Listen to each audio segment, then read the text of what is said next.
অন্তিমপুর নামের এক গ্রামে এক স্বামী স্ত্রী বাস করত। তারা ছিল খুব গরিব। তো তার স্বামী তাকে বলল, আজ দুপুরে কি খাওয়া দাওয়া হবে? তখন সেই মহিলা বলল, কি আর হবে, বাজার তো কোনো কিছুই নেই, গরিব মানুষ আমরা, কোনো কিছুই তো সঞ্চয় থাকে না, চলো বাজারে গিয়ে কিছু আনি। এই বলতে তারপর সে বাজারে গিয়ে পৌঁছায়।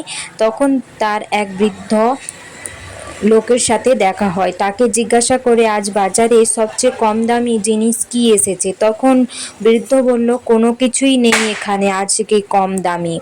তো তারপর মেয়েটা খুব নিরাশা হলো যে আজকে কি রান্না করবে। এই ভেবে ভেবেই সে তাদের সঙ্গে কথা বলে বাড়ি ফিরে এলো এবং তার স্বামী তখন বাড়ি ফিরে আসে। তাকে বলে, আজ বাজারে আমাদের মতো গরিবদের কোনো কিছুই কেনার মতো জিনিস নেই, তো আমি কোনো কিছুই কিনে নিয়ে আসিনি, তো সেই জন্য এখানে ভাত বসিয়ে দিয়েছি, তো এখন ভাত খেয়ে নাও।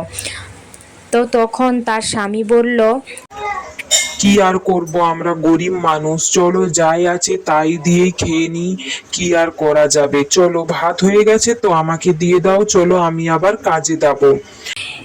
তারপর মেয়েটি যায় বিকেলবেলা সকলের সাথে কথা বলতে আর জানতে যে তারা কি খাওয়া দাওয়া করে।